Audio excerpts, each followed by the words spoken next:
Aaron Hallett. Here. Ashley Jones. Here. Billy King. Here. Bill Lowe. Here. Ruth Johnson. Here. Kim York is sick and Paul Kaufman is out. All right, if you'll join me in the Pledge of Allegiance, please.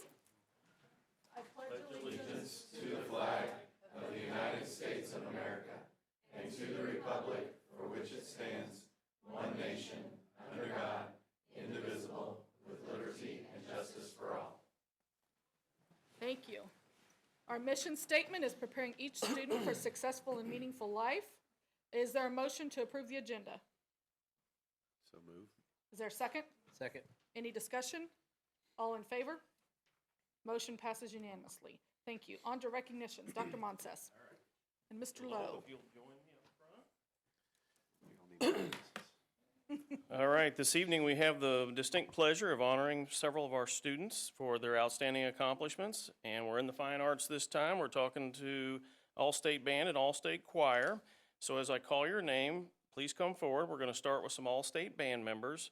All-State Band and Clarinet is Sage Buckley.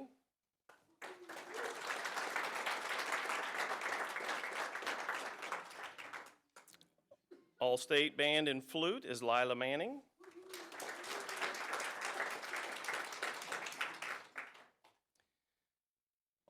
All-State Band Snare Option First Chair, Lucian Howlett.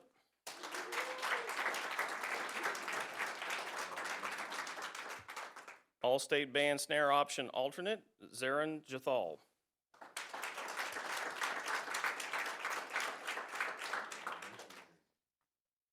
All-State Honorable Mention Band Bassoon is Aaron Mitchell.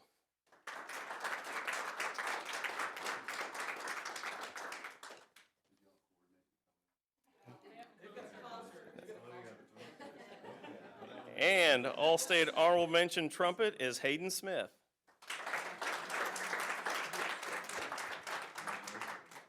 Yes, I believe there's a jazz band concert this evening. Is that correct? So, yeah. So scoot on over.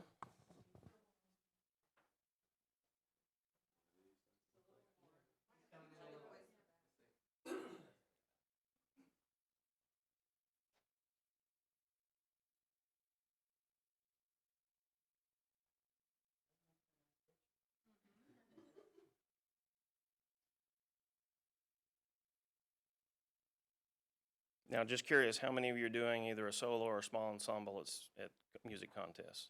So there's a good chance they might be back later on. We'll see. Congratulations, thank you. Good luck at your concert.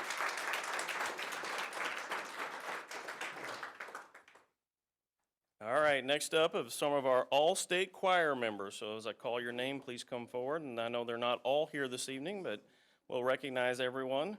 All-state choir soprano is Peyton Ballinger.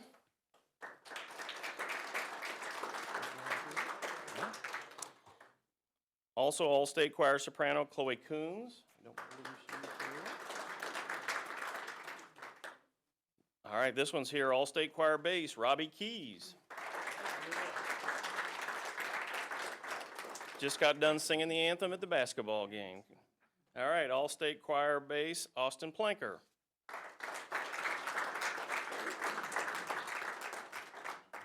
All-State tenor, Samuel Riker.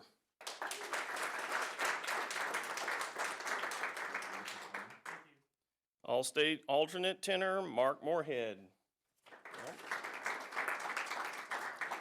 And alternate soprano, Corinne Williams. All right.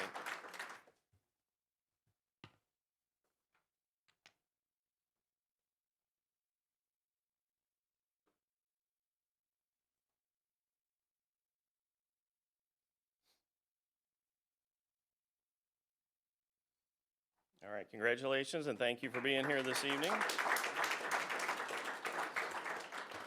We have one other recognition, and you may or may not be aware that February 9th through the 15th was Board Appreciation Week, and so we didn't have a formal meeting that week, so just stay here. You might as well just stay here. So the governor sent out a proclamation. There's several things there, but whereas a system of quality public education is essential to the future of our state and nation, and whereas the people of Missouri have a long tradition of support for public education in their local school districts, And whereas local school boards are the ultimate expression of the unique American institution of representative governance of public school districts, and it goes on from there. But we certainly want to thank them for their service. And oh, by the way, they get paid a big old fat zero for that volunteer work that they give us. We certainly appreciate it. And so as I call each board member, please come forward. And Bill, since you're here, we'll start with you. Billy King. Aaron Howlett. Ashley Jones. And Ruth Johnson.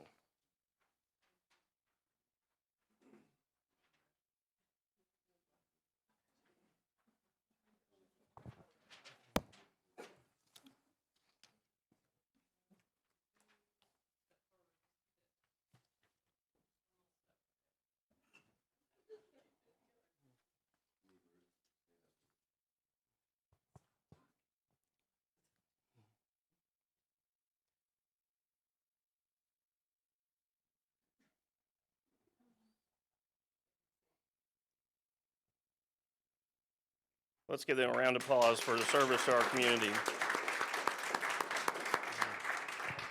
We appreciate students and parents for being here. You're welcome to stay for the meeting, but I know you have things going on at the high school tonight, so if you want to leave, now would be the time.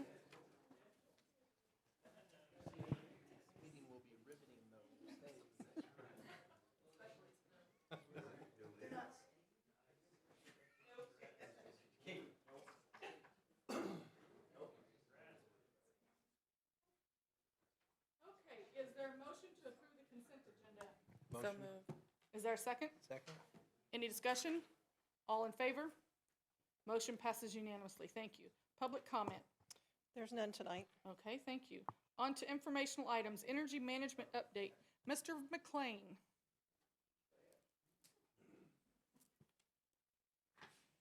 Good evening. Good evening. Thanks for this opportunity to go over our energy program real quick for you, and I'll promise you it will be quick.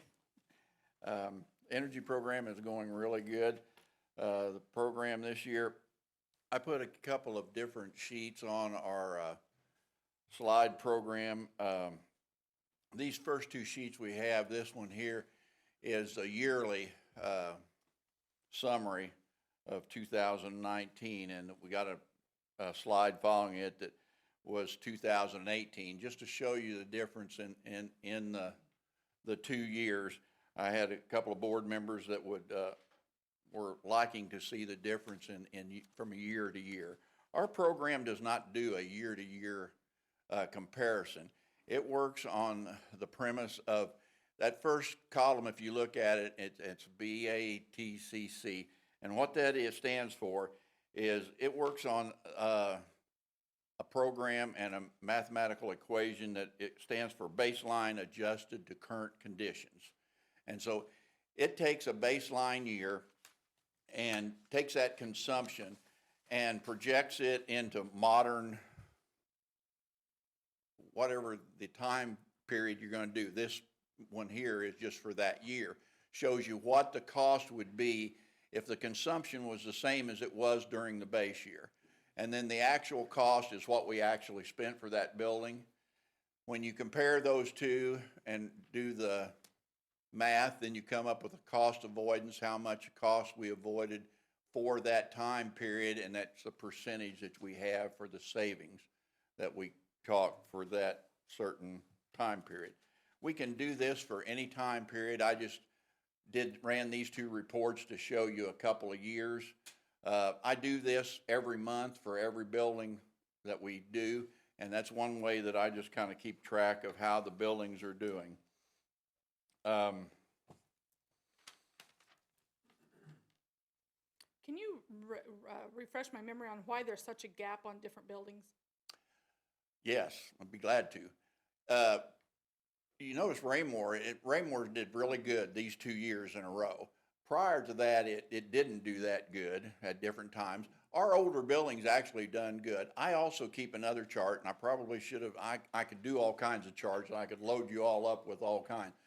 But I do one chart that I keep the best 5 buildings, and I did that when I started this program because we were giving some incentive to the custodial staffs in those buildings. We're giving them a pizza party if they were the best building for a year. I think you might remember that if you were on the board long enough. Our oldest buildings, the buildings that we had before we entered the energy management program, those buildings, and Raymore and Peculiar are one of them, and they just never cease to amaze me how good those buildings do. But once again, you have an older building that had probably the worst equipment in it, and so when we made their base year for them, they were spending a lot more money, because of the quality of the equipment and also the type of building. Well, we've made improvements in those buildings. You look down here at Creekmore and East Middle School, Bridle Ridge, they are never going to have 30 or 40% savings because all three of those buildings came online after we had Roy started the program. So in good conscience, we weren't going to run those buildings 24/7 for a whole year, just to get a higher baseline on them. And the baseline on our other buildings are, we're done prior to the energy management tools. So they started out with newer equipment, so they had a better baseline to begin with. Yeah, even though they do show some savings because we have made improvements in every building. And that's what I'd like to say because of, our continuing education of our custodial staff, their conscientious work habits, the maintenance staff installing and replacing equipment with the most efficient that we can afford and work on at that time. Their maintenance practices on existing equipment. Our administrative staff that works with me, Scott and Jasmine and Bob, when we look at bills, we follow up on bills, any kind of billing errors we have, building problems that we have. This team effort of working together is what keeps us on this track of being able to save this. This last slide we have is the total for the 14 years that we've been on the program. You can see that the total cost avoidance at this time, we just went over $6 million. At this time last year, we were sitting at about $5.5 million. The percentage of savings is over 30%. This is just really, really good. The program's doing just exactly what it's supposed to do. And because of this team effort that we have and our staff's really working with me and doing what we ask them to do, gets us to this point. So I'm really pleased with the program. The program's running well. We've had some adjustments. We'll have some more adjustments going on. Our utility companies keep changing things on us. We know that, KCP&L had the deal. It was a big deal for us. Our gas company is getting ready to, another company's buying it out. Whenever they do this, they change all the billing. They change all the account numbers. And it's just a headache, as far as the secretarial part of it, but something we have to deal with. But Any questions from the board? Just to clarify, Microphone. the North High is the South Middle School. exactly. I apologize for that because some of my work on my program, I haven't got all the name changes in. Scott worked on that this year. We ended up we tried to go through and do all the changes, but our buildings, changed. That building has been 4 different buildings since I've started this energy program. It's had 4 different names. Yes, it is the same, even though the name's not the same. It's the same building and luckily works on account numbers and everything, not the name of it. Well, thank you very much. We appreciate it. Thank you. Thanks, Van. All right, on to summer school update. Dr. Volker, good evening. Good evening, everybody. So you can tell the year is rapidly moving forward when it's time to start talking about 2020 summer school. And that time is now. So we are at that point. Just to make you aware, I'll come back to you next month with an actual approval document when we submit our approval to the Department of Elementary and Secondary Education. So that will be next month. This is just informational, talking about the structures that we have for our summer program. So looking at the purpose, our purpose really hasn't changed. We want to provide a well-rounded learning opportunity for our students in the summer. Whether it's remediation, enrichment, we're going to continue to focus on those STEAM areas, science, technology, engineering, arts, and math.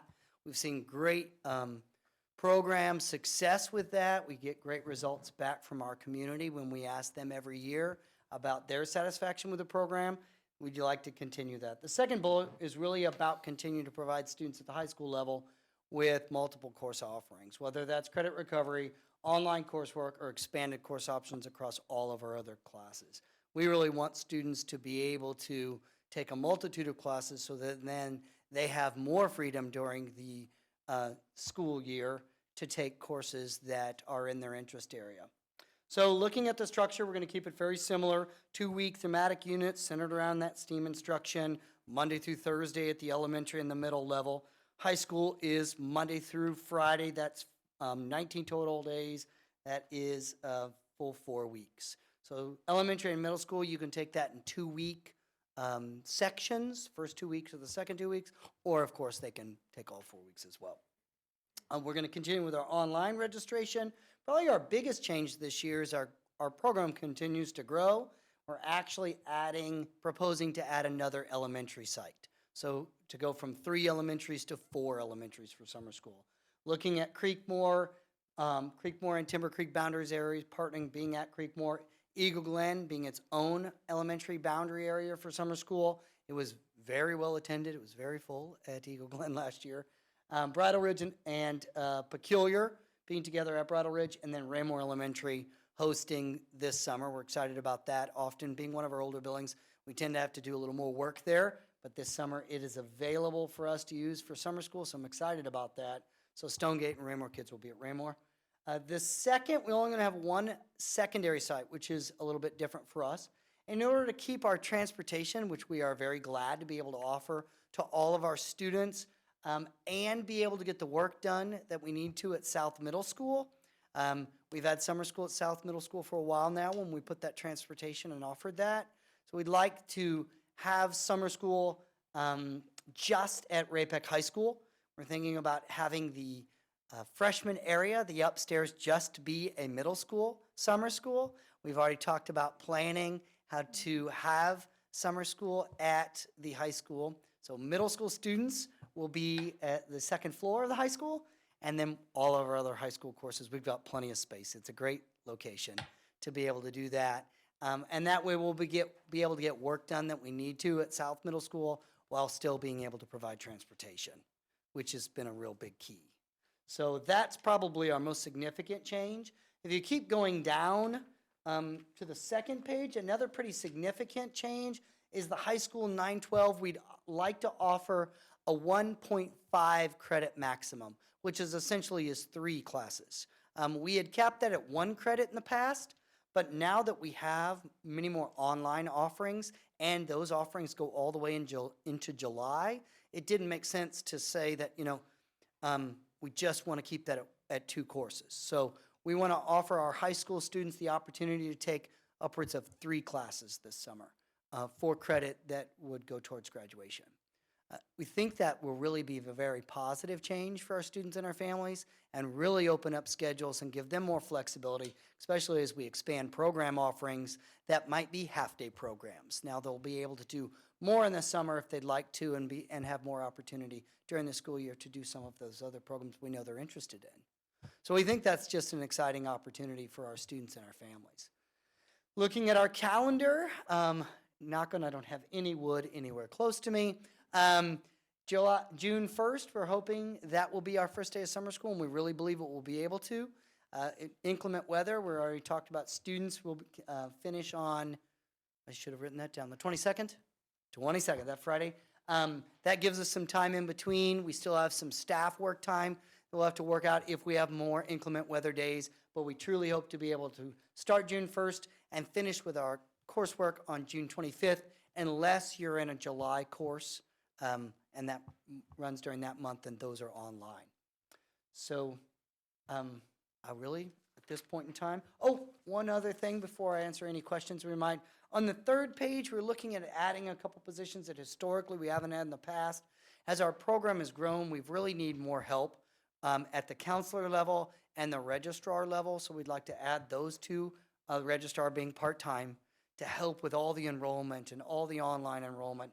And then the counselor just to serve students across both registration and things, but also on the crisis and the mental health side of things.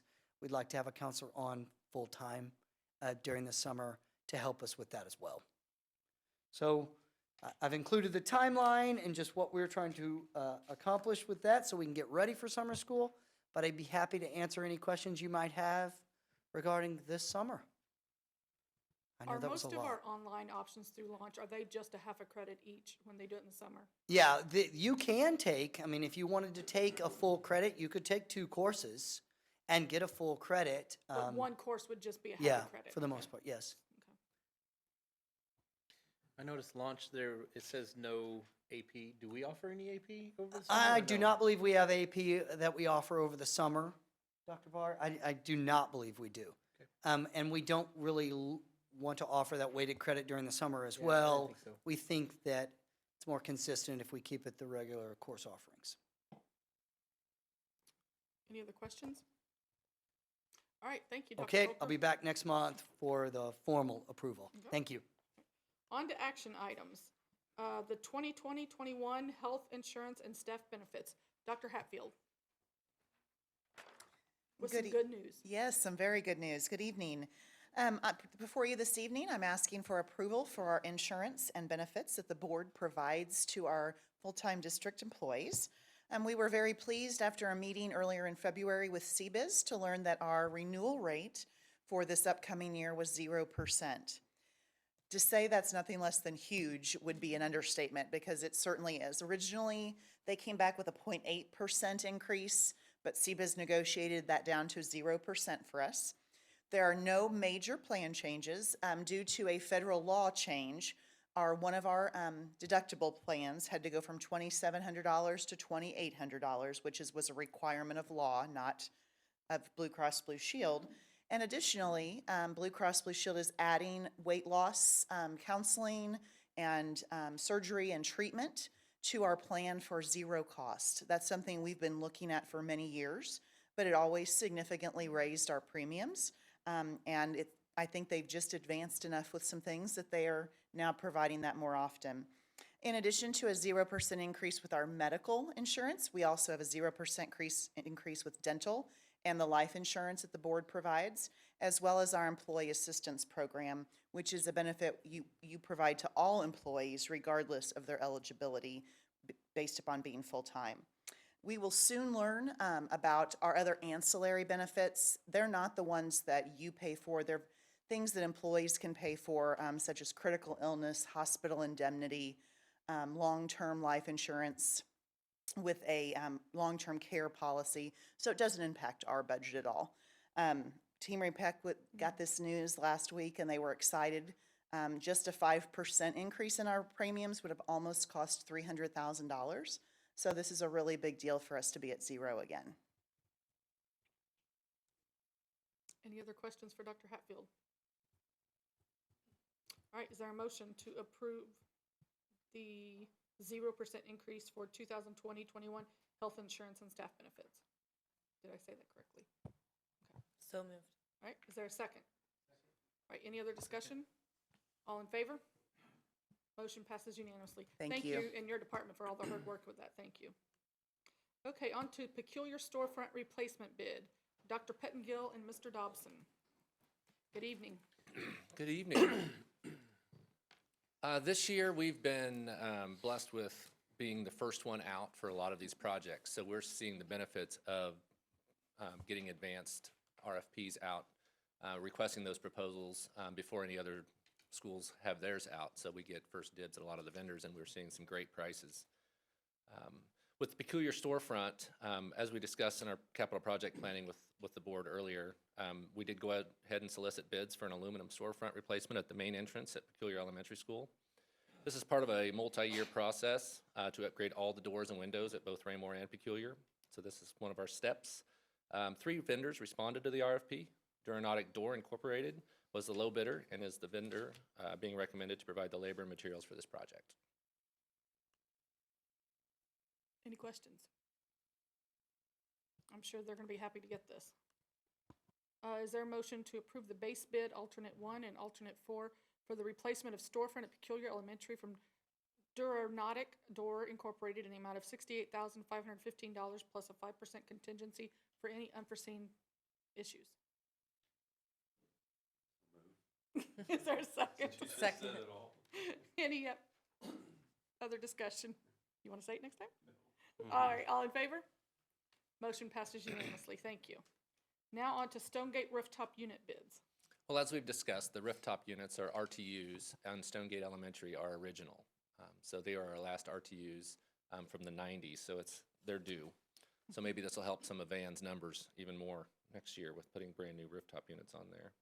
But with the assistance of Insight Design Studio and Henderson Engineers, the district solicited bids for a full replacement of 19 rooftop units, 10 exhaust fans, and a makeup air unit at Stonegate.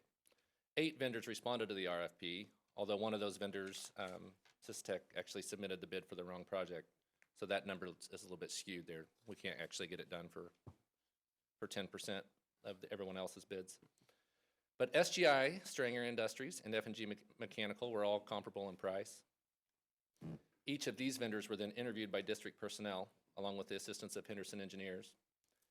We found that F&G Mechanical specifically provides 24-hour on-call local service, is experienced with Linux Intergence, has extensive past experience with the district, headquartered here in Raymore.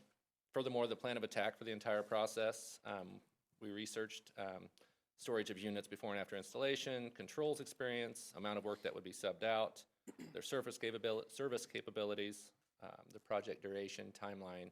So we took a lot of criteria into consideration, and the vendor being recommended for this project is F&G Mechanical. Any questions? Just a thought I had on this when I asked you the question previously about whether they have to provide insurance or not when they do bid. We did not require it in the RFP. However, we have it listed in the bid tab so that we are aware and can note that they've already. In the future, I would like to see maybe if we could have that be a requirement so that they do provide insurance up front, so that way you guys don't have to do maybe some of the legwork they show up front for us. That's good. Okay. All right. Is there a motion? I move to approve the bid for replacement rooftop units at Stonegate Elementary from F&G Mechanical in the amount of $373,821 plus a 5% contingency for any unforeseen issues. Is there a second? Second. Any further discussion? All in favor? Motion passes unanimously. Thank you guys for all your background work that you do on our bids. All right, next, Stonegate fire alarm bid. Well, we solicited bids for a full fire alarm replacement at Stonegate Elementary. 2 vendors responded to the RFP. The bids from Federal Protection Incorporated and All Systems Design Solutions were reviewed by district personnel. This is a little bit of a strange bid in that alternate 1, we put an alternate in because we weren't sure. Randy Powers, our fire marshal, had not made a final decision on if we would have to be required to have an audible, where instead of a siren of sorts or an alarm, it would be a voice. So we put in alternate 1 in case if he decided to determine that we had to do that and couldn't be grandfathered in. He then ruled that we are required to have audible. However, Federal Protection Incorporated didn't bid the alternate. So they did not bid the project as we need it. So All Systems Design Solutions was the only vendor who submitted a proposal which meets the requirements and is the vendor being recommended to provide the new fire alarm at Stonegate. Do I have a motion? I move to approve the bid for the fire alarm replacement at Stonegate Elementary from All Systems Design Solutions Incorporated in the amount of $95,685 plus a 5% contingency for any unforeseen issues. Is there a second? Second. Any further discussion or questions? All in favor? Motion passes unanimously. Thank you. Stonegate Building Controls bid. I'm going to have Scott do these next few bids. Good evening, thank you. Again, the district utilizes automated logic controls for our building automation systems and integration to all of our rooftop units. That also includes all of our water pumps, our water heaters, our makeup air units, recirculation pumps on all of our hot water systems, vestibule heaters. It goes on and on and on. So with replacement of the units of Stonegate, we're also going to need to upgrade the existing building automation controls. Obviously, from the units from 99 are quite a bit different control systems of 2020. So we're going to go through, have to rewire the entire building on the automation side, along with all new controllers and programming and control points into that. CSC is our local automated logic dealer. They are the only authorized dealer in our region, and that is a very large region, actually. Most all the state of Missouri into Kansas and whatnot. CSC, with the help of Henderson, we also reviewed CSC's bid to make sure that it seemed adequate and fair when it comes down to the pricing. We base that mostly off a cost per unit average in the industry to integrate a rooftop unit. We all came to agreement that the price seemed adequate. So CSC is going to be recommended to be approved for $158,162 plus a 5% contingency, and that does include an alternate number 1 and an alternate number 2, and those will be taking control of the power usage and power consumption of the building, along with all the electric vestibule heaters in the building we'll be able to control. Happy to answer your questions. Is there a motion? I move to approve the base bid, alternate number 1 and alternate number 2 for the building controls at Stonegate from Control Service Company in the amount of $158,162 plus a 5% contingency for any unforeseen issues. Is there a second? Second. Any further discussion or questions? All in favor? Motion passes unanimously. Thank you. Copy paper bid. Yes. In an effort to save as much money as possible, the district solicited bids this year for 54 pallets of white copy paper is our estimated total for this coming year for the 2020-2021 school year. Typically, we have always purchased that product over the last couple years, probably upwards of a decade, through the local co-op of the Coalition of Local School Districts. This year, we decided to try to go out and bid our own and see if we would have any good luck. Obviously, we were very pleased with the bid results. We had 8 vendors that actually responded to the RFP. Western BRW Paper Company and Liberty Paper were selected out of the samples, and then those samples were given around the 6 departments actually in this building to test. We ran them through the machines, which was very critical to see if we had consistent feeds and any jamming, and also the color and consistency of the paper was noted. The consensus was Liberty Paper was the best choice we felt for the price, so it is being recommended that we purchase our 54 pallets, which is about 2,100 cases of paper through Liberty Paper Company for the FY21 school year. Do we know how much that saves from what we were previously doing through the co-op? Sorry. Estimates, the co-op numbers are not in for this year, but if we base it off last year's cost, it's about a saving of about $13,000 savings. Again, those are not a hard number without the co-op number being in, but the co-op number from the last 3 years is all within about $1.50, so we're pretty comfortable that that would be a rough savings. Well, that's good. Thank you for thinking of that. Yeah, we're very, very pleased. Very pleased. Is there a motion? I move to approve the bid for white copy paper from Liberty Paper in the amount of $53,308.80. Is there a second?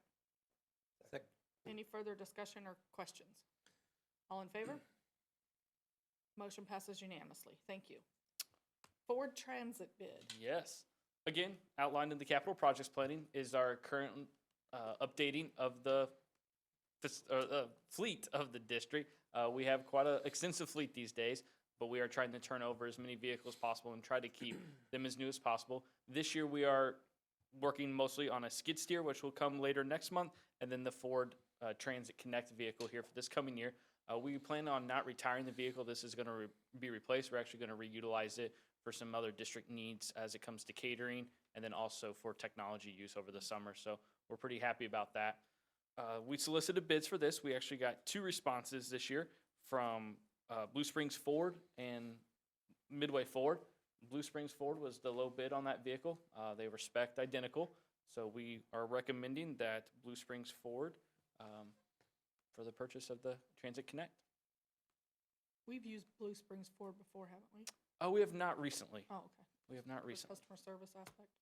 No, we take most all warranty. We take down to Max Motor just as okay. our closest dealer. Okay. It's the most convenient for us. All right, is there a motion? I move to approve the bid for a Ford Transit Connect from Blue Springs Ford in the amount of $25,991. I'm sorry, $25,991. Is there a second? Second. Any further discussion or questions? All in favor? Motion passes unanimously.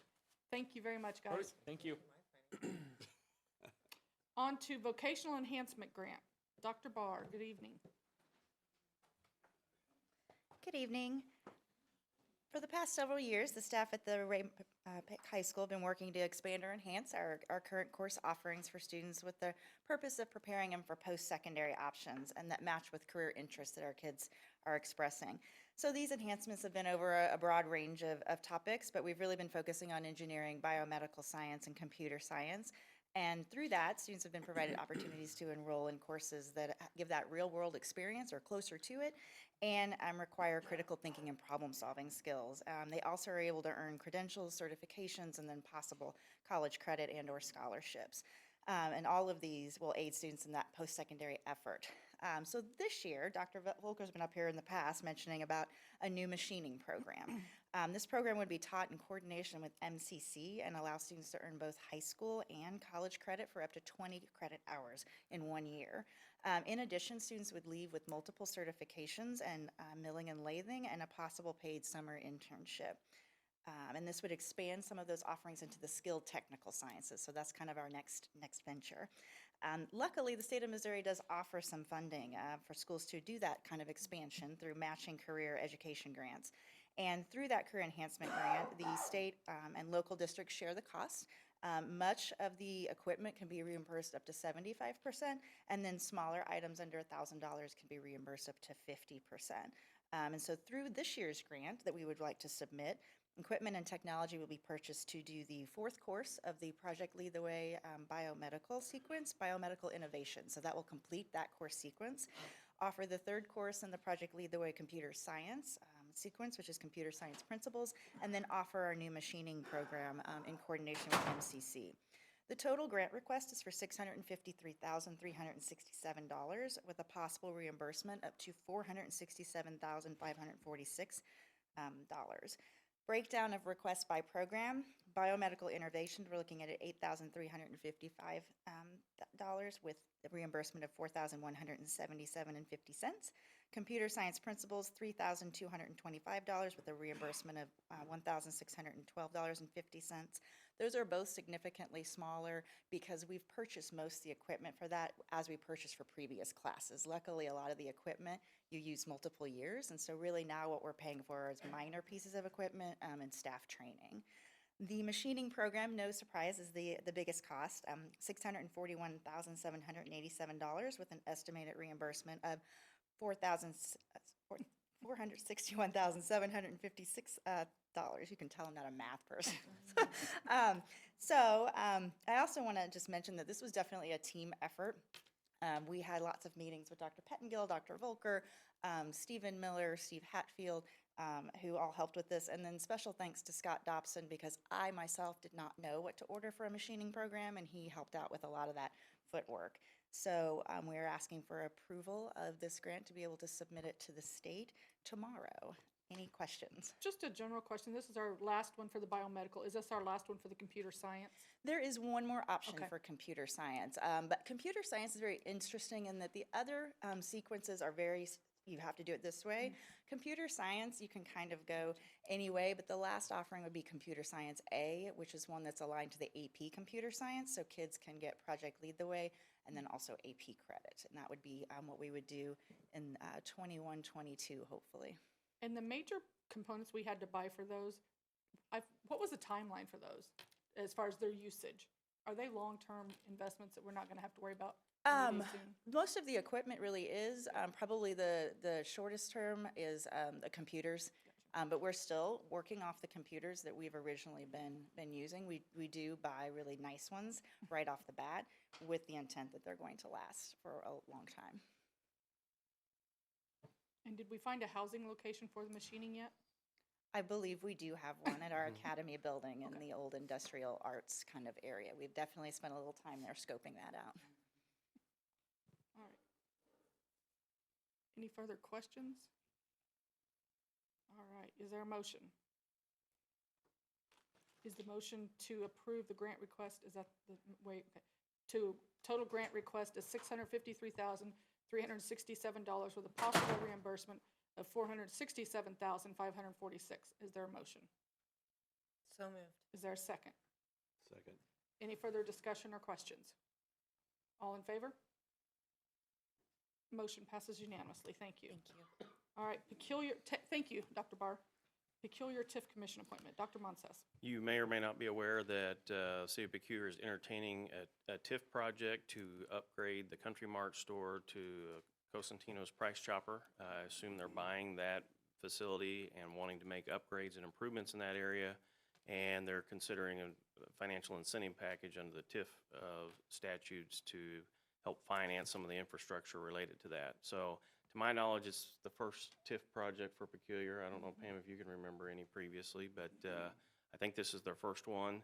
By statute, we are allowed to appoint 2 people to serve on the TIF commission that will review this and make recommendations to City Council. And so we're suggesting that Ruth Johnson and I serve as the district representative. We currently serve on the Raymore TIF Commission. Any questions, comments? Is there a motion? Is there a motion to approve Dr. Monses and Ruth Johnson on the TIF Commission in Peculiar? So moved. Is there a second? Second. I was looking for the thing to read. All right, any further discussion or questions? All in favor? Motion passes unanimously. Thank you.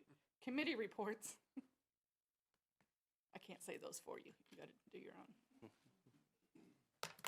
We had a safety committee meeting, and we talked mostly, majority of the time, about communication, how to have better communication within the buildings, and making sure that communication is getting out to law enforcement and other personnel. So, working through that with Cass County and Raymore and Peculiar to see what best avenue is. Is that accurate? We had mental health committee Here. yesterday. Sorry. Where we've, trying to remember, it's only been a day, broken up into subcommittees where we've, one committee's been charged of putting together the goals for the next 5 years, I believe. And then a couple other ones on communications and also measurement and how to gauge that these practices are going to be successful and how to do all that stuff. So we are still nailing all that down, and as my understanding, we will have that all by the next meeting, which I believe is the end of April. Into March. Next committee meeting. he's Oh, I'm referring sorry. to. I thought he said Yeah. the end of next meeting. No, the next committee meeting was. Gotcha. Okay, sorry. Long-Range Facility Plan Committee, they met, just refining the presentation, and Dr. Monses and his help have been doing those. As Dr. Hatfield alluded to, Team Ray-Pec got to learn that they had the 0 increase, so they got to start prioritizing potential money of where they wanted investment to go. Innovation Committee, continuing their work on the MVAs and then prioritizing the action steps for the next 3 years for that grant process. Anybody else? All right, Superintendent's report. Well, first of all, I want to thank again the board for their service, and the community needs to kind of be aware that there is an election date coming up April 7th, where we have 3 seats up for the election. And we'd encourage folks to participate and/or attend the candidate forums that are available in the community. March 30th is when the Raymore Chamber has their event, and March 31st, I believe, is when PTA Council will be having their event.